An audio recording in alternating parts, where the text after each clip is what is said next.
Let's go to another video, but first subscribe and leave a like to strengthen the channel. Now, let's go. February 2026. It is 3 in the morning when 64% of Cuba plunges into absolute darkness. This is not a common blackout. It is collapse. Entire hospitals are left blind. Babies in incubators stop receiving oxygen. Refrigerators storing vaccines begin to warm up. In the streets, the silence is broken only by screams of panic. 26 hours later, when part of the power finally returns, it is already too late. The country's oil reserves have run out. Have you ever imagined waking up and discovering that your country no longer has fuel? That there is no plan B, no emergency stockpile, no solution in sight? This is not apocalyptic fiction. It is the reality of 11 million people who, overnight, saw their entire nation enter collapse. And the worst part, this collapse was not caused by a war, an earthquake, or a pandemic. It was the predictable result of decades of decisions that no one wanted to confront. Cuba has always depended on subsidized oil. First, it came from the Soviet Union, which sent barrels at symbolic prices in exchange for ideological loyalty. When the USSR collapsed in 1991, Venezuela took on the role of supplier. For years, Caracas sent fuel almost for free, keeping the lights on in Havana while the Venezuelan people themselves suffered. But in 2026, Venezuela cannot even supply itself. The ships stop arriving. And Cuba, which never diversified its energy matrix, which never invested in alternatives, which never reformed its economy, is left with no way out. When the power plants begin to shut down, the effect is immediate and brutal. Without electricity, water pumps stop. Millions of people are left without running water. Without water, hospitals cannot sterilize equipment. Surgeries are canceled. Critical patients are sent home because there is no way to treat them. In pharmacies, antibiotic supplies run out. Doctors begin prescribing homemade syrups made from plants. Not by choice, by desperation. Public transportation disappears from the streets. Buses remain parked without fuel. Those who need to work walk kilometers under the scorching sun. But even those who reach their workplaces discover there is nothing to do. Factories close. Shops close. Bakeries close because there is no flour, nor gas for the ovens. The black market explodes. 1 kilogram of rice comes to cost the equivalent of 3 months of an average salary. Entire families skip meals. Children faint in schools. And then come the diseases. Dengue, or a push virus, encephalitis, chickenpox. Without electricity to refrigerate vaccines, without clean water for basic hygiene, without minimal sanitary conditions, outbreaks spread like fire. Dozens of deaths per week. Hospitals overcrowded with patients who cannot be treated. Doctors crying in impotence. Meanwhile, the government speaks of resistance. It speaks of sovereignty. It speaks of revolutionary dignity. But dignity does not turn on a generator. Sovereignty does not fill a fuel tank. And resistance does not feed a child. The population knows this. That is why thousands flee. They risk their lives in improvised boats, crossing the sea toward Florida. They prefer to die trying to escape than to die of hunger at home. What no one talks about is that this tragedy was avoidable. Every subsidized barrel of oil that arrived in Cuba for decades functioned like anesthesia. It killed the pain, but prevented the cure. It allowed the country to avoid structural reforms, to maintain a failed economic model, and to ignore reality. When the oil ran out, there was nothing left sustaining the illusion. If you are following this story, subscribe to the channel and leave your like on the video. Write in the comments which city or country you're watching from. Let's continue together uncovering how an entire nation reached this point of no return. The question no one wants to answer is simple. How does a country reach this point? How does an entire nation become completely dependent on something that can end at any moment?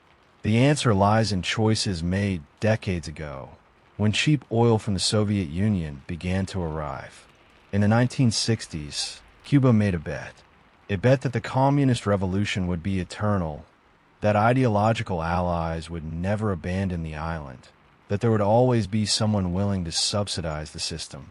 For 30 years, that bet seemed correct. Moscow sent oil at negligible prices. In return, Cuba exported sugar, nickel, and political loyalty. The deal was clear. As long as Havana remained faithful to the Soviet bloc, the tanks would always be full. But in 1991, the Soviet Union disappeared. Overnight, 90% of the oil that powered Cuba evaporated. It was the first collapse. They called it the special period. The lights went out. Transportation stopped. Hunger arrived. Thousands tried to flee on improvised rafts. It seemed like the end, but it wasn't. Venezuela entered the scene. Hugo Chavez, newly elected president, saw in Cuba a revolutionary symbol that needed to be kept alive. And he did more than that. He created an agreement called Petrocaribe, under which he sold oil to Cuba at subsidized prices, with payments spread over decades. It was charity disguised as trade, and Cuba accepted without hesitation.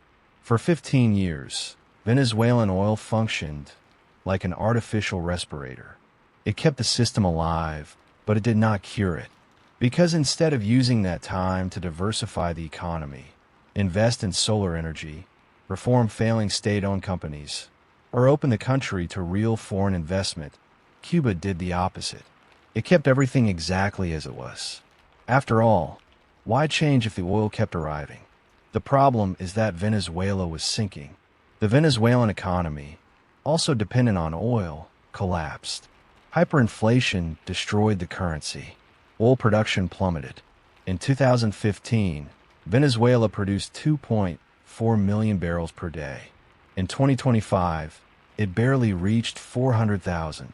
It did not have oil even for itself, much less to donate to Cuba. And then shipments began to fail. First, they were delayed by a few weeks, then a few months. Then they simply stopped. Cuba stared at the horizon, waiting for ships that no longer arrived. And the strategic reserves, those that were supposed to last months in case of emergency, evaporated in 15 days. Here is what no one notices. The collapse of February 2026 was not sudden. It was announced. For months, specialists warned that the system was at the limit, that power plants were operating beyond capacity, that there was no proper maintenance, that any failure would cause a domino effect. But the Cuban government kept repeating that everything was under control, that the crisis was temporary, that the people needed to resist a little longer. Resist until when? Until children start dying of malnutrition? Until hospitals close due to lack of supplies? Until the entire population gives up? Because that is what is happening. This is not just an energy crisis. It is an existential crisis. When a country loses the ability to provide water, electricity, food, and health care to its population, it ceases to function as a state. It becomes collapsing territory. And the worst part, this situation has no quick solution.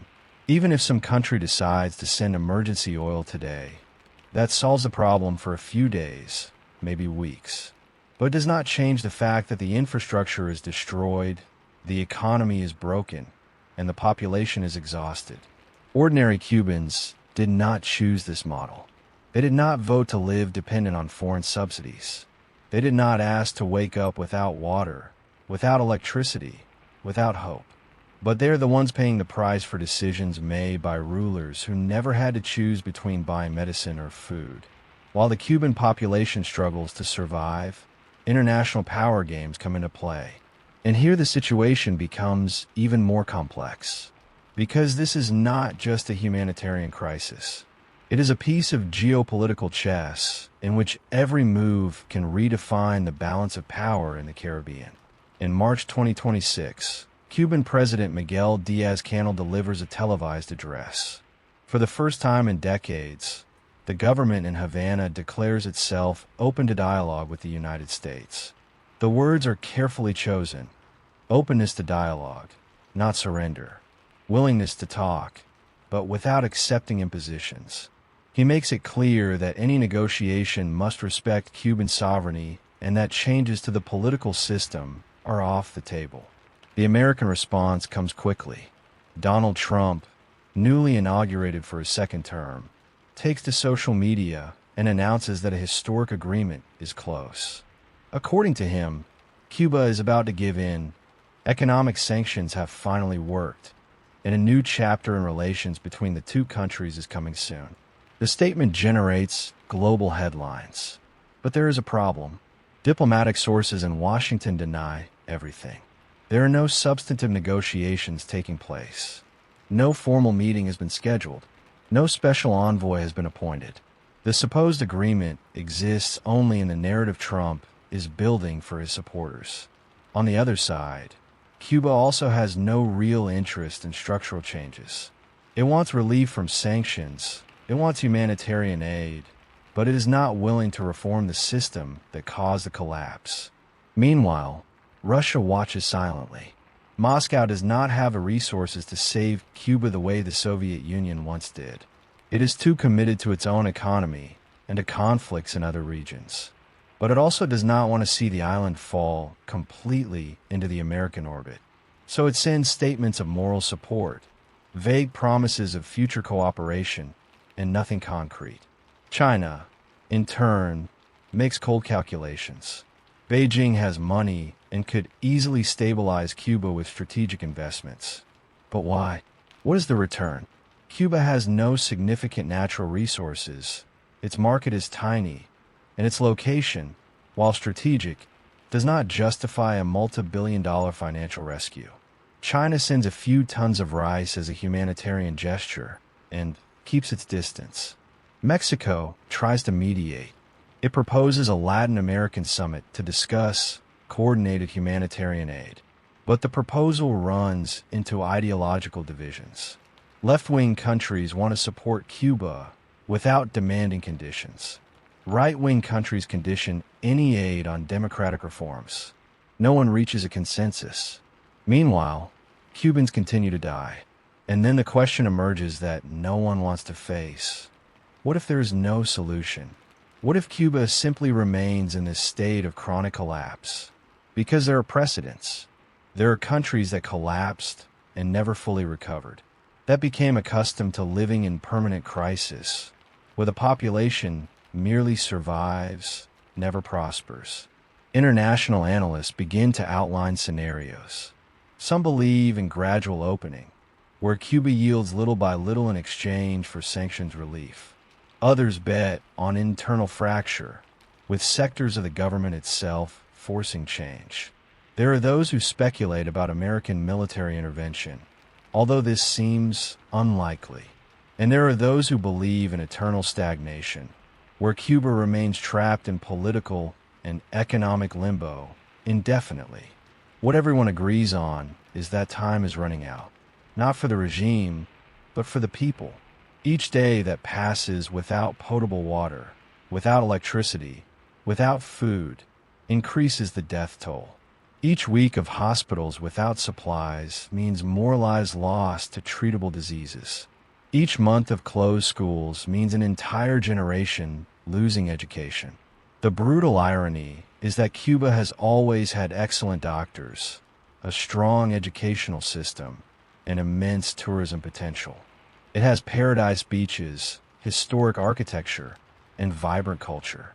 It could be prosperous, but it chose a different path, and now it faces the consequences. So what is the way out? The uncomfortable truth is that there is no easy way out. Because Cuba's collapse is not just a crisis that can be solved with external aid. It is the final result of a model that was always unsustainable. And understanding this is fundamental for anyone who wants to understand how nations fail. Let's be direct. Subsidies that eliminate pain also eliminate the urgency for change. For 60 years, Cuba avoided making hard choices because someone was always paying the bill. When the Soviet Union sent cheap oil, there was no reason to reform inefficient state-owned companies. When Venezuela took over that role, there was no pressure to diversify the economy or attract real investment. The system was broken, but free fuel worked like a painkiller. And here's the lesson that applies to any country, any economy, any system. Dependence without productive return is a guaranteed path to collapse. It does not matter whether it is a country dependent on foreign oil, a company dependent on government subsidies, or a person dependent on financial help without building autonomy. The ending is always the same. When external support ends, fragility is exposed. Cuba had decades to prepare. After the Soviet collapse in 1991, it had every reason to understand that external dependence is fatal. But instead of using Venezuelan oil to build resilience, it used it to postpone reforms. Every barrel that arrived from Caracas was an excuse not to change, until the barrels stopped arriving. Now the country faces an impossible choice. It can open the economy, allow foreign investment, reform the system, and lose political control. Or it can keep the ideology intact and watch the population wither away. There is no middle ground, because physical reality does not negotiate with political narratives. It does not matter how many speeches are made about sovereignty and resistance. Babies in incubators need electricity, not slogans. And what happens to the population? Most have no choice but to survive, waking up every day without knowing if there will be water, electricity, or food, improvising solutions, creating informal support networks, fleeing when possible. This is the reality of those who live in failed states. There is no dignity in systemic collapse. There is only survival. For the rest of the world, Cuba serves as a laboratory of what not to do. It shows that economic models based on pure ideology, disconnected from productive reality, eventually implode. It demonstrates that isolating oneself from global trade and depending on a few allies willing to subsidize inefficiency is a suicidal strategy. It proves that postponing necessary reforms only makes the collapse more severe when it finally arrives. The moral lesson is harsh, but clear. Systems that do not generate their own value do not survive. Countries that avoid adaptation because they count on eternal support from others are building castles of sand. And when the tide rises, it does not matter how beautiful the structure is. It collapses. Can Cuba still recover? Technically, yes. But it requires admitting decades of mistakes, dismantling consolidated power structures, and accepting profound changes. It requires the humility to recognize that the model failed. And that is the most difficult change of all, because it means admitting that sacrifices imposed on the population for generations were in vain. Meanwhile, ordinary Cubans continue to pay the price.